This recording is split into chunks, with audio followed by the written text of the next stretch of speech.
When I was a little girl, my father gave me a wonderful gift. It was a bicycle. It was a total garage sale bike, a little bit rusty and dusty, but once he had cleaned it up, I thought it was beautiful. It was blue, just like Curious George's bike. Remember? I was so excited to learn how to ride my first two-wheeler, with training wheels, of course.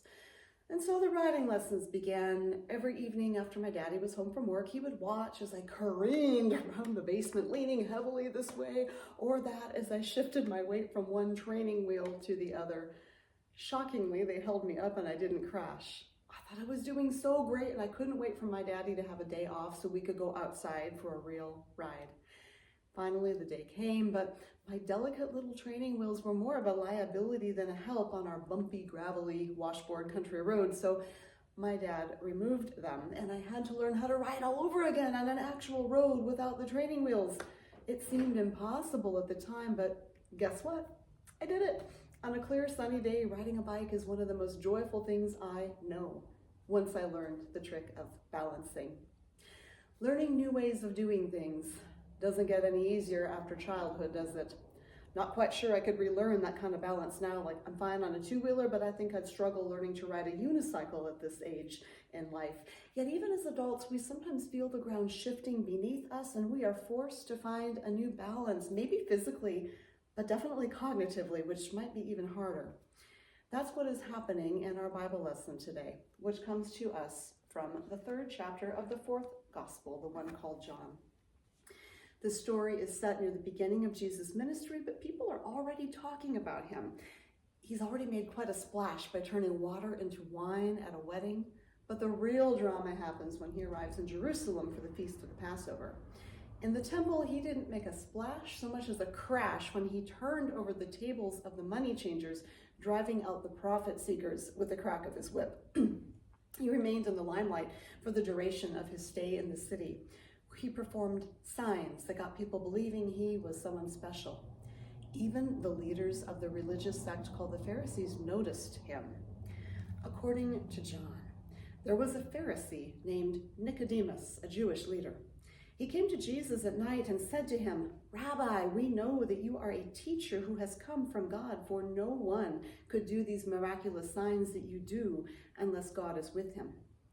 Jesus answered, "I assure you, unless someone is born anew, it is not possible to see God's kingdom." Nicodemus asked, "How is it possible for an adult to be born? It's impossible to enter the mother's womb for a second time and be born, isn't it?" Jesus answered, "I assure you, unless someone is born of water and the Spirit, it is not possible to enter God's kingdom. Whatever is born of the flesh is flesh, and whatever is born of the Spirit is spirit. Don't be surprised that I said to you, you must be born anew. God's Spirit blows wherever it wishes. You hear its sound, but you don't know where it comes from or where it is going. It's the same with everyone who is born of the Spirit." Nicodemus said, "How are these things possible?" Jesus answered, "You are a teacher of Israel and you don't know these things." I can almost feel the earth shifting under poor Nicodemus's feet. All his years of training and study, becoming an expert in the teachings of his faith, only to be reprimanded for not understanding, and by a carpenter from Nazareth to boot. Nazareth? Can anything good come out of Nazareth? He might have wondered, and he would not have been the first. And the things this Nazarene said. Poor Nicodemus's head must have been spinning from the strange conversation, which we might recall started with him paying a compliment to the stranger. "Rabbi, we know you are a teacher who has come from God, for no one could do these miraculous signs that you do unless God is with him." Nicodemus has given Jesus the highest praise he could give. This is the moment when they might sit down together and talk shop, discussing theology long after the wine flask has gone dry. But Jesus threw poor old Nicodemus completely off balance with his reply. "I assure you, unless someone is born anew, it's not possible to see God's kingdom." Huh? Okay, there's a little translation issue we're going to have to work out here if we want to get the point. Born anew, sometimes translated born again, can also be translated born from above. So which is it? Both. The original Greek word is anothen, which has two meanings, from above or again. It's a wordplay, a pun. No one can see the kingdom of God without being born anew, born from above. Jesus intends both meanings to be heard, and Nicodemus, well, he hears only one possibility, born again, and that just seems impossible because it is. Poor Nicodemus, he's no fool. He's a learned man, a leader in his community, well-versed in the teachings. It must have felt quite unsettling to meet this new teacher and be told, you need to do a strange and impossible thing in order to do another strange thing, specifically to see the kingdom of God, which probably threw Nicodemus even more off balance. He was living in the kingdom of Herod, a kingdom called Judea, which was itself an extension of the Roman Empire, ruled by Emperor Tiberius. Could they just disaffiliate from such authoritarian rule and subject themselves to only God's rule? Now, as a Pharisee, that was pretty much what Nicodemus would have liked to do, follow the 613 rules of the Torah down to the letter of the law. Wasn't that what it meant to recognize God as king? Maybe Nicodemus wasn't wrong. Following the rules that had served his people for centuries was not inconsistent with God's will.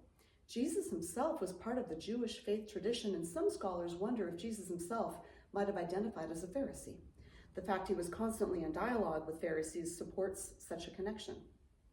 Yet Jesus often called them out for hypocrisy, for being stiff-necked, for taking the law more seriously than the spirit of the law. And that can be a problem because God, as the creator, is creative, and a rigid adherence to old traditions tends to stifle creativity. Remember, Jesus tells Nicodemus, God's spirit blows wherever it wishes. You hear it sound, like I do right now. Can you hear the wind? But you don't know where it comes from or where it is going. It's the same with everyone who is born of the Spirit. And participation in God's kingdom, according to Jesus, will require being born of water and the Spirit. He's talking about spiritual rebirth like what he experienced at his baptism.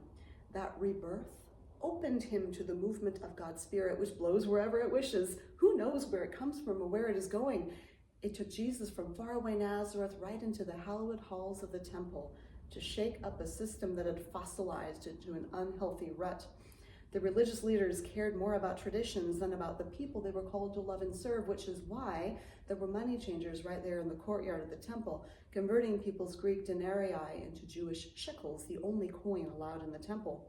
And coin was required to buy the animals for the ritual sacrifice, which was not a problem, strictly speaking, only you know that money changers never change your money without getting something in return, and that was the problem.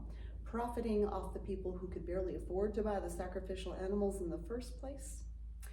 It was just one of many times that Jesus would stir things up with the old guard, but what a huge shakeup it was. So much so that old Nicodemus snuck out that night to go seek out Jesus alone, calling him rabbi because his heart was open to a new lesson. What else might this strange new rabbi be able to teach an older student of the law? And how would he balance the new teaching with the old? When all you've known is how to ride with training wheels, it's terrifying to imagine how you can balance on two wheels, the Spirit leading you wherever it wishes. How many times have we felt like Nicodemus, catching a glimpse of something that contradicts with what we have been told? Don't we all get a little stuck in our rut? Like Nicodemus, we surround ourselves with people who are like-minded and they confirm what we have been taught, which can be very positive, right? In a faith community, for instance, we nurture each other's growth and affirm the movement of the Spirit in each other's lives. Well, that's the idea anyway.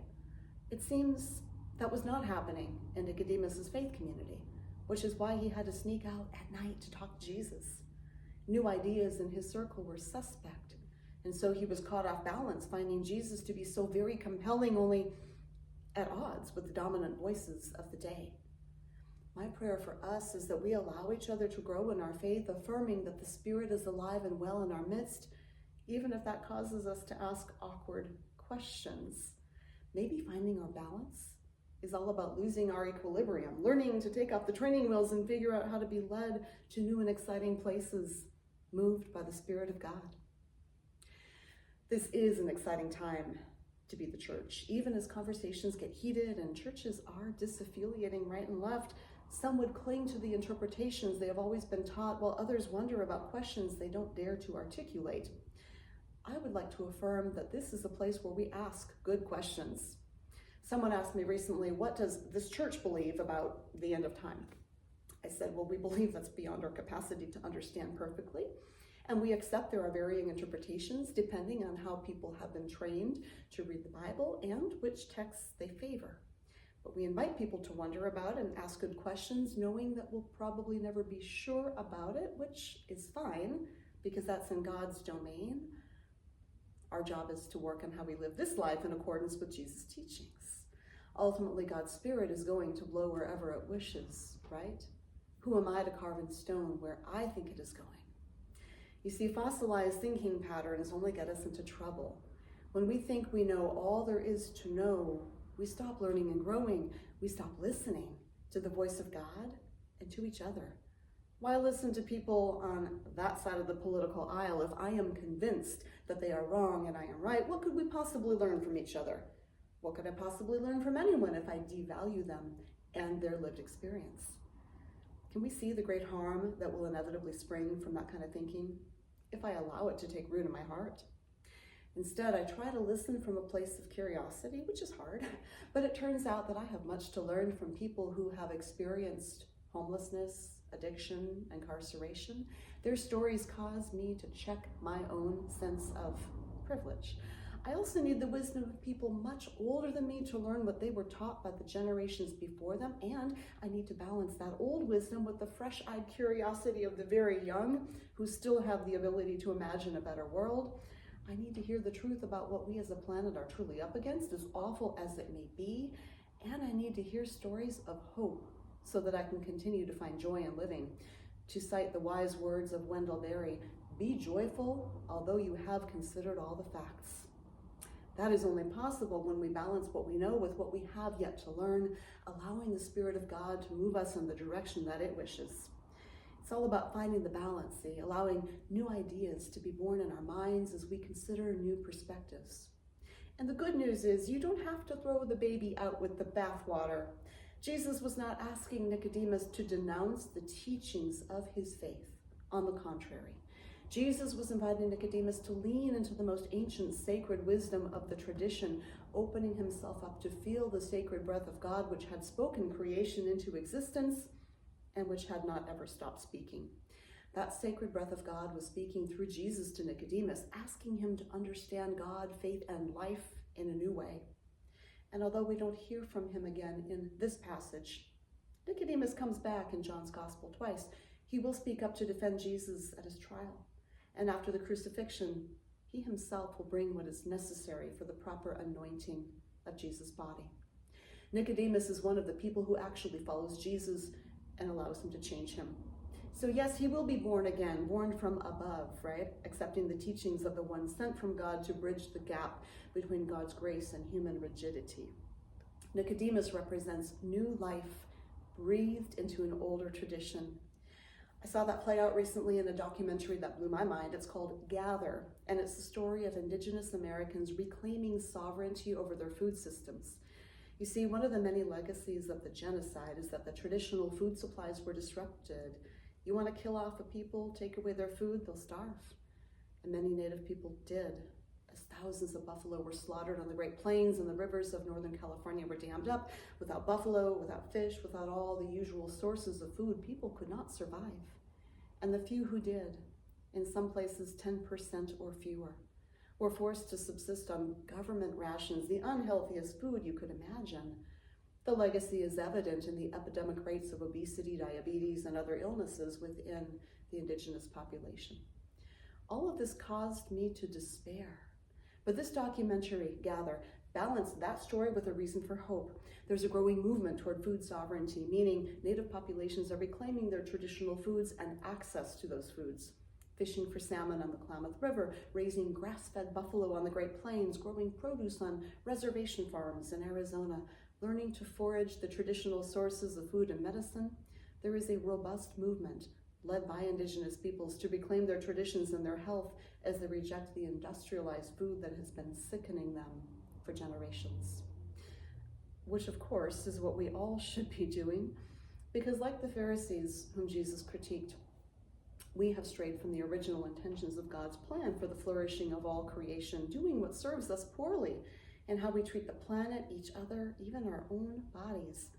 What would it look like to experience a spiritual rebirth, inviting the Spirit of God to breathe new life into how we live here on earth, so that our lives may reflect the love of the Eternal One who gives us life and breath? How would that shape everything we do, and how would that impact the world God so loves? Maybe it's time for a new teaching to shake us up.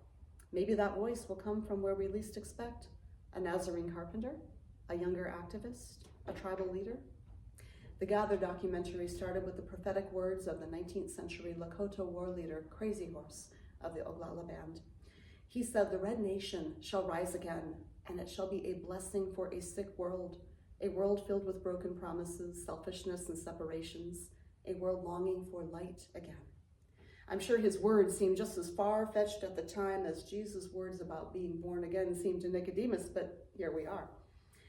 Perhaps it's time to find a new balance, which, in fact, is the way things were always meant to be. We trained ourselves to lean upon what will not support us, but if we learn how to actually find our balance, we will ride so much more joyfully. Finding a new balance from where we are now may seem as impossible as being born anew, but in fact, the cycle of rebirth and regeneration is part of God's original plan. Our God is a specialist in making things new. Here's my prayer. Spirit of God, bright wind, breath that bids life begin, blow as you always do, create us anew. Give us the breath to sing, lifted on soaring wing, held in your hands, borne on your wings. Hallelujah, come Spirit, come. Hallelujah, come Spirit, come. May God bless you as you find a healthy balance in life.